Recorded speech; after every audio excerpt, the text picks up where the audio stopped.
Dun, dun, dun, dun, dun, dun, dun, dun. Jake and Nando. What's up, Jakey? How you doing? You should. Can you record that for the future? I just repeat it because I'm a good guy like that. Hello, everybody, and welcome to the Athletics Fantasy Cheat Sheet brought to you by Jock Market. That's JOCKMKT if you're looking for them in the App Store. Check them out. They're awesome. And it's going to be fun this week when we actually start integrating them into our live version of the Athletic Fantasy Cheat Sheet Sunday at 10:30 a.m. Eastern. Question mark? I'm pretty sure we decided on 10:30 a.m. Be there at 10:30. I'm pretty sure it's 11 to 12:30. Right. Well, don't worry about it. We'll follow our Twitter. Anyway, we just wanted to go live real quick, Jakey and I wanted to hit you up with some questions about running backs. We're getting a lot of last-second questions, and a lot of weird things have happened this week to the point where I keep adding teams on the list here in front of me because it's hard to keep track of who's where and who went to what team. So let's just start with the Bucs. Jake, you made your latest rankings tweak, I believe, this morning, and the cheat sheet is updated on the site. The Bucs with Leonard Fournette now, it's a weird thing because it's like Bruce Arians still believes in Ronald Jones, but I mean, it kind of seems like Leonard Fournette's awesome. So where'd you fall on this? How did you shift things around? I think it's going to be frustrating for the entire year, just like the Bucs were last year. Honestly, I wouldn't expect Fournette to be the lead right out of the gate. The one thing is we know he's a decent pass catcher, more of a dump-off pass catcher, as we saw from last year. But that's still better than what we've seen from Ronald Jones. All the talk has been Ronald Jones has been working with the jugs and working on his pass blocking and looks better.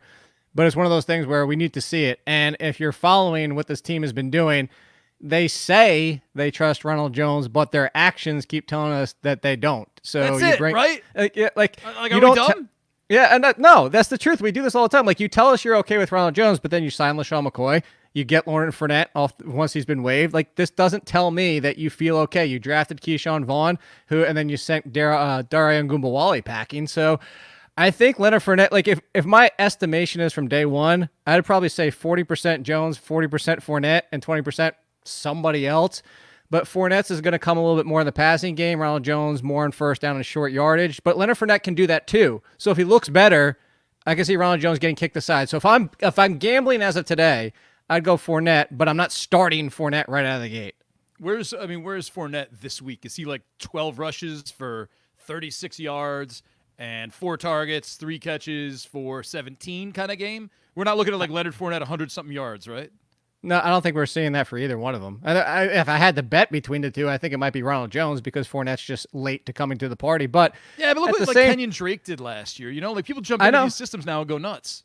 Well, and that's the other thing I was going to say is if you didn't notice, somebody also retweeted his Instagram. Tom Brady retweeted his Instagram about Leonard Fournette being best buds. Like, again, everything on this team is telling us they don't like. If I'm Ronald Jones, I'm legitimately concerned at this point because nothing is telling me they like him. So I'm taking Fournette, but again, this is trying to predict Bruce Arians last year, where it was 1 week was Peyton Barber, 1 week it was Darrel, 1 week it was it's just every single week it was Ronald Jones for a spell there. It just kept changing. I feel like we're headed down that path again.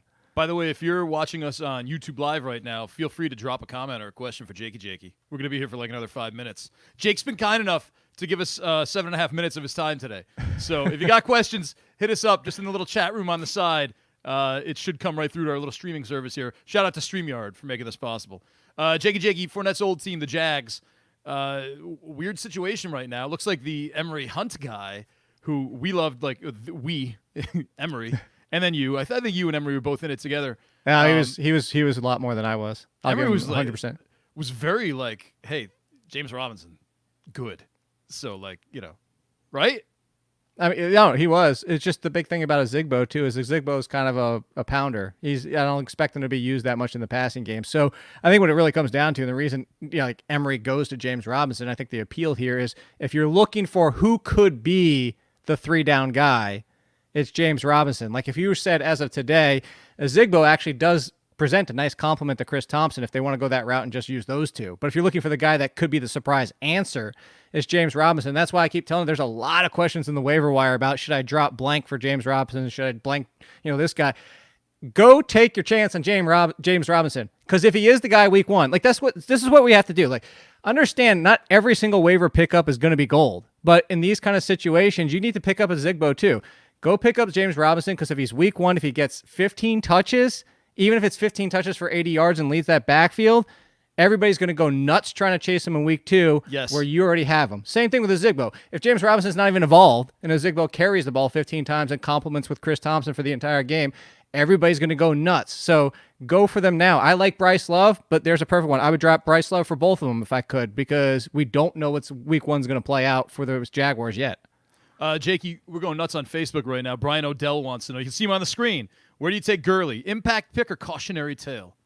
It's 100% impact pick. With the cautionary tale, is anybody with those kind of injuries, you can be concerned. But, it's not the same. But Leonard Fournette's a perfect example. We worried about his injury, and he played 16 games last year. Like, if Todd Gurley is healthy, which is a question, but that backfield is all his. There's a mess behind him. One day it's Ito, one day it's Brian Hill. Nobody can make up their mind who the best option behind him is. If Todd Gurley plays 15 games in that offense, top 12. By the way, theathletic.com/cheat sheet gets you 40% off a subscription, our special offer, blessed by Jake, for all of you out there. If you want 40% off, you want to check out the site. It's not just fantasy, it's everything. Jake, let's go to Kansas City. Very strange situation there, I think. Clyde Edwards-Helaire, we're just going to, okay, rookie, jump on the Super Bowl winning team, and you're going to be like the greatest running back ever, top 6, which sounds kind of weird to me because we have all these cautionary tales of running backs who come into the league, who can't pass protect, who can't block. It's a different breed now than it was 4 or 5 years ago because they're better pass catchers. But and you were very confident on Clyde Edwards-Helaire. I think you had him at like number 7 before Damian Williams opted out. Yeah. But now, like, it seems, and Vaccaro wrote about this today, all the high stakes drafters are going after Darrel Williams, and they're smart drafters there. There's a lot. They're $1,500 for a league entry fee. Like, they're not messing around, and that I believe is a low end. And he's been pushed up like 2 rounds. So how do you sort things out there? And what happened to Darwin Thompson, man? Like, the dude just disappeared. Everyone loved him last year. Yeah, everybody shouldn't have loved him last year. He's just a pass catcher. He's a pass catching running back. Look, the truth is Clyde Edwards-Helaire, and I know I can predict Nando's reaction as I'm about to say this. No, yes, I know what you're going to be like. Oh, look at who you just said. When I had D'Angelo Williams on my podcast, he said this. See, I knew your reaction. Wait, Jake, no, there's a reason for it. Drop something. A name. Sorry, go ahead. There's a reason for this is a former NFL player. This is a former NFL running back. And what he said, this is before Damian Williams too. And then we were on the same page, and that's why I bring it up. He said, an NFL team doesn't draft a running back in the 1st or 2nd round not to try to play them. To your point, yes, it's not always going to work out. You're not always going to be a rookie who immediately steps in and it works out and it is your backfield. But you're drafting them there to see if they can be the answer. They took him in the 1st round. They want him to be the answer. Yes, Darrel Williams is a great backup plan because if something goes wrong and Edwards-Helaire does struggle, he knows the offense. He looks well. He could step in and be that answer. And it's basically the reason people are drafting Williams is a good reason. It's Kansas City running back blank is the lead running back, top 15, guaranteed. So that's why. But Edwards-Helaire is the guy. He might split a little bit more in week 1 than week 2 or 3, but he's the guy. Shout out to LaShonda. Good morning. Jake, it's 2:00. She must be out west. Good afternoon. It's still barely still morning. Yeah. Well, good morning to you too. Jake, quick question from Ben Young here. He's moving to a PPR league. Who's the guy? Who's the guy? What? Oh, I thought you were reading it looked like you were reading on the screen with me, so I was just taking the shorthand. Who's the guy whose growth goes the most from standard to PPR? I'm going to say Naheem Hines, maybe Tariq Cohen. Give me some more names, Jake. Boston Scott. Yeah, you love Boston. Chris Scott. Thompson. I want to change my answer to Chris Thompson. That's a huge one, right? Yeah, it is. It's not so much more expected at wide receiver. There are a handful, like a Golden Tate, but he sounds banged up for week 1. He might not even play week 1 all of a sudden. But it's more a running back position. That's usually where you see the biggest differences. But hey, Nando, you said it earlier. If you go to the cheat sheets, you can sort by PPR in that column. Right. There you go. That's right. Last one, Jake. The Lions got Adrian Peterson. We heard something today. I forget who said it or where, but it was definitely on Twitter. But someone said something about how I think Patricia loves his vision, and it made it sound like none of the other running backs there have that on-field vision that Adrian Peterson has. If I put up Adrian Peterson versus Leonard Fournette, let me frame it that way first. Who's higher in your rankings? No, for the season? Yeah. I would take Leonard Fournette because he can take the job and keep it. Adrian Peterson has the job, but he could lose it quickly. That's what it comes down to. Like DeAndre Swift has great vision. Patricia's vision just hasn't been able to see Swift because he hasn't been on the field. So it's going to take some time. That's another one. You don't invest that draft pick. Adrian Peterson was brought in because Swift might not even play week 1. Adrian Peterson going to lose his job. Leonard Fournette could keep and win the job. So that's why I would go Fournette. All right. Let me ask you this. How many 60-yard total games will Adrian Peterson have this season? What's your gut say, Jigga? What would I would say over-under on that? Yeah. I'll you say, can give a number. I didn't give you a number, so I'm going to need a number. I'll give you over-under 5.5. I was going to say 8 or 9. Oh, all right. So that's you said 60 yards. I don't think he'll completely go away altogether, but well, you made it sound like they signed him for Swift, and when Swift comes back, it's just let's release Peterson. He didn't cost us anything. Not release. He'll still be on the team. What's the point? He'll still be there. All right. I think he's going to have a good year, man. I think Adrian Peterson, 1,000-yard Lions rusher, makes sense in my head. I'll take the under on that. Well, obviously, it's not the popular opinion, but JG, how about one more question from everybody on Facebook, and then we'll let you get back to whatever you were doing. Yeah, you said one more question 3 questions ago. You know, Jake, you're a man of the people, and I kind of like it when you help everybody out. No, you're a man of the people. You just try to make me one. I'm not going to let you go, Jake, until you answer this question from Matt Nukaya-Hetty. What's your take on J.K. Dobbins?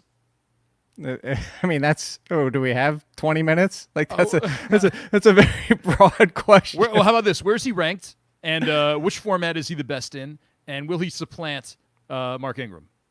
So he's in the RB4, barely RB3 conversation. It doesn't matter what format. He's not going to supplant Mark Ingram unless Mark Ingram gets hurt. Mark Ingram's not going away. Everybody wants him to go away. He's like Frank Gore. He's not going away. I love Mark Ingram, Jake. Yeah. So, yeah. But for Dynasty, and if something were to happen to Mark Ingram and J.K. Dobbins took over that backfield, he was in my tier 1 of running backs. He would be at RB1 immediately. Dobbins or Taylor? We'll answer Rob's question. Then no more. We're done. No more questions from Jake. Go ask in his column. Here, wait. You told me to do. I don't even have one. I was gonna flip this card instead of flip a coin. They're both. If Jonathan Taylor or J.K. Dobbins both have the lead job, they're both finishing as RB1s. But what if they don't? Like a lot of people think Jonathan Taylor is going to have that lead job, but I don't. I think Marlon Mack is, Jakey. If you told me odds of who's kicking somebody aside without an injury, it's Jonathan Taylor. All right. On that note, kick us out of here, Jake. I've been trying. You keep asking more questions. Come on, Jake. I'm sorry. I told you 207. It's 217. So, anyway, if you like what you're seeing or hearing, we'll be back Sunday morning. Just come at 11. The worst case, you miss a half hour of the show. Best case, you've gotten the whole thing. It's 11 to 12:30. And LaShonda, that for you, 8 o'clock, I guess. So we'll see you then. Check out theathletic.com/cheat sheet for a big old discount. You can read Jake's rankings. His waiver wire's already up for week 1. He participates in the round tables, which you wouldn't think with his ego, but he does, so that's pretty cool. For Jake Ciely, you can follow him on Twitter @AllInKid. I'm not a Defino. I just hit my headphone wire. Jake, look out! Thank you, everyone, for joining us. We hope you enjoyed this. We'll see you later. Bye-bye.